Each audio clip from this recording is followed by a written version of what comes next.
Assalamualaikum warahmatullahi wabarakatuh. Alhamdulillahi rabbil alamin. Wassalatu wassalamu ala asrofil anbiya'i wal mursalin wa ala alihi wa sahbihi ajma'in. Asyhadu an la ilaha illallah wa asyhadu anna Muhammadur Rasulullah. Allahumma sholli ala sayyidina Muhammad wa ala ali sayyidina Muhammad, amma ba'd.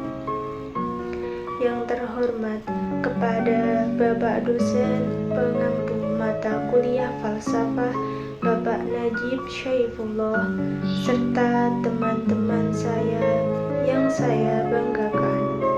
Pertama-tama, marilah kita panjatkan puja dan puji syukur kehadirat Allah Subhanahu wa Ta'ala yang senantiasa telah memberikan kita nikmat iman, nikmat sehat, serta nikmat dilancarkan dalam segala urusan.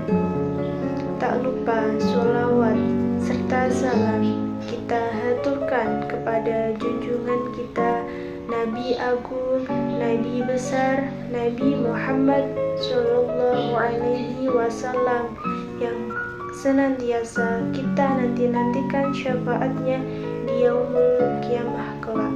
Amin amin ya rabbal alamin. Pada kesempatan kali ini saya akan sedikit membahas tentang peranan seorang wanita atau peranan seorang perempuan. Hadirin wal hadirat rahimakumullah. Peran wanita pada peradaban Yunani kuno sangatlah amat memilukan. Pada waktu itu, peran wanita dianggap sebagai seorang tahanan di dalam istana yang berada di bawah kekuasaan para lelaki, yang kemudian tak jauh berbeda pada peradaban Romawi kuno, yaitu di mana seorang wanita berada di bawah kekuasaan ayah dan kekuasaan suaminya, sehingga kekuasaan ini bersifat sangat mutlak. Wanita bisa saja dianiaya, bisa saja diperjualbelikan, bahkan wanita bisa saja dibunuh. Pada peradaban Hindus, wanita dijadikan sebagai barang sesajen yang diajukan kepada para dewa-dewa mereka. Kemudian pada peradaban Nasrani, wanita dianggap sebagai makhluk yang hina. Wanita dianggap sebagai makhluk tanpa daya. Mereka dianggap sebagai makhluk tanpa roh yang suci. Tak beda pada peradaban Arab Jahiliyah, di mana jika seorang ibu melahirkan seorang anak perempuan, maka anak tersebut akan dibunuh karena dianggap hina. Lalu bagaimana peran dan kedudukan wanita di dalam Islam? Ada beberapa macam peran wanita di dalam Islam.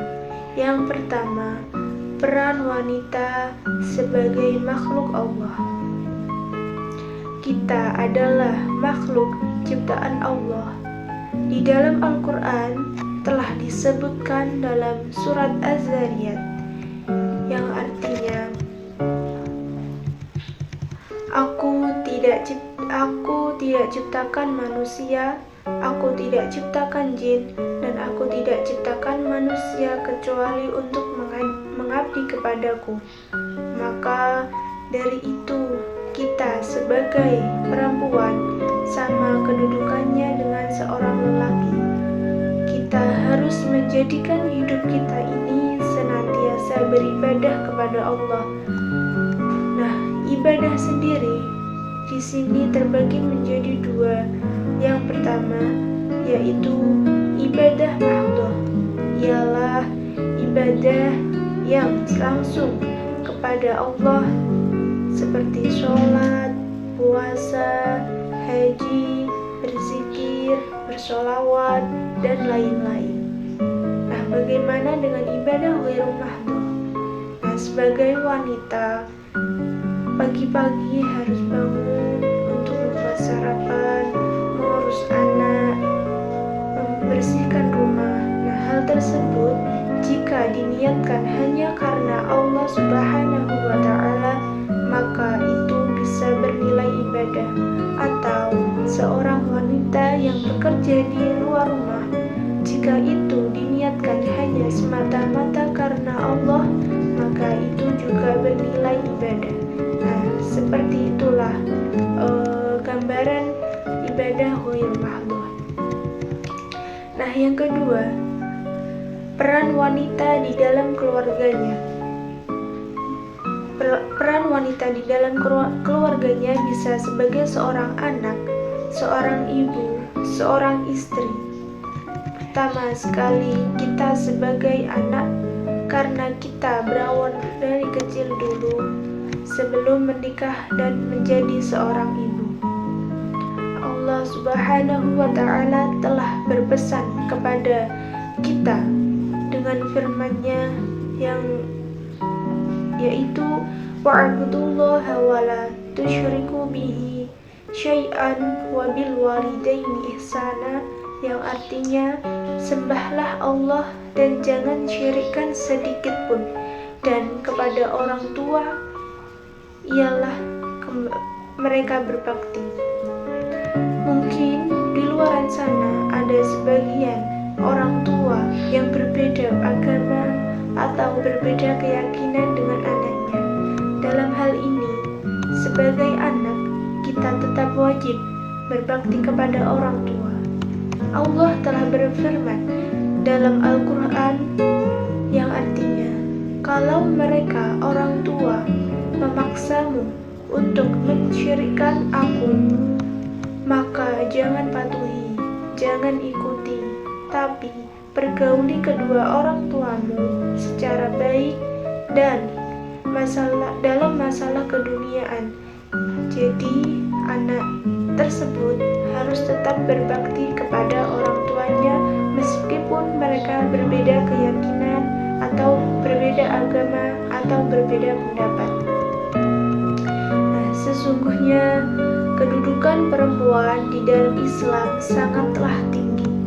Di dalam Al-Quran juga telah dijelaskan betapa pentingnya peran wanita, entah itu sebagai ibu, sebagai istri, sebagai saudara perempuan, maupun sebagai seorang anak. Peran wanita sebagai seorang ibu, yang dimana ada pepatah al-ummu madrasatul ula, seorang ibu akan menjadi madrasah pertama bagi anak-anaknya. Seorang ibu harus mampu mendidik anak-anaknya dengan baik. Seorang ibu harus mendidik anak-anaknya menjadi orang yang hebat. Dikatakan seorang perempuan tinggi kedudukannya karena beban-beban berat yang ditanggungnya juga tak kalah berat. Mulai dari mengurus suami, melahirkan, juga mengurus anak-anaknya, juga menjaga dan bertanggung jawab atas dirinya sendiri, serta bertanggung jawab atas keluarganya. Ada sebuah hadis yang disabdakan oleh Rasulullah Shallallahu Alaihi Wasallam, jihadul mar'ah fi baitiha, jihadnya seorang wanita adalah dari rumah. Mengapa dengan demikian? Karena jihadnya seorang wanita bukan dengan ikut langsung dalam sebuah peperangan, melainkan jihadnya seorang wanita ialah bagaimana cara ia mendidik anak-anaknya, bagaimana cara menjadi peran seorang ibu dan istri bagi keluarganya dengan baik.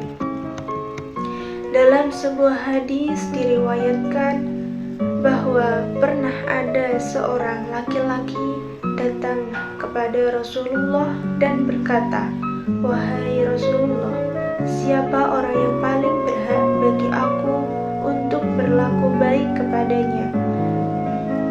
Nabi pun menjawab, "Ibumu."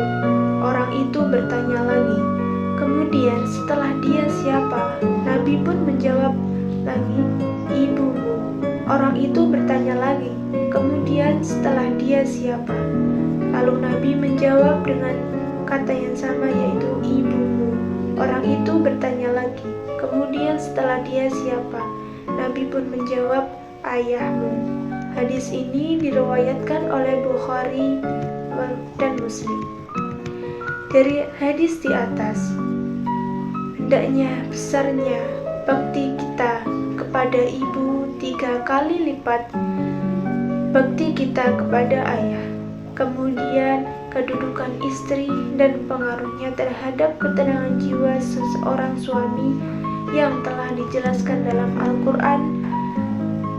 Allah berfirman, "Dan di antara tanda-tanda kekuasaannya ialah Dia yang menciptakan untuk kalian istri-istri dari jenis kalian sendiri, supaya kalian cenderung dan merasa tentram kepadanya dan menjadikan rasa kasih dan sayang di antara kalian."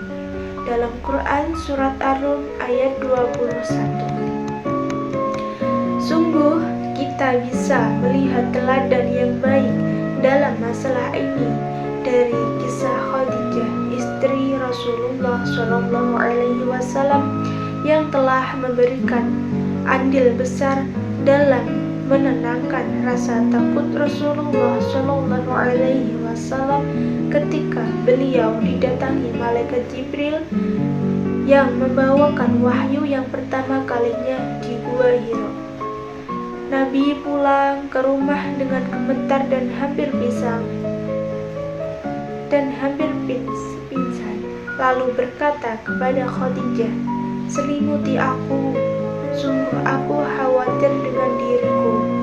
Demi melihat Nabi yang demikian itu, Khadijah berkata kepada beliau, "Tenanglah, sungguh demi Allah, sekali-kali dia tidak akan menghinakan dirimu. Engkau adalah orang yang senantiasa menyambung tali silaturahim, senantiasa berkata jujur, tahan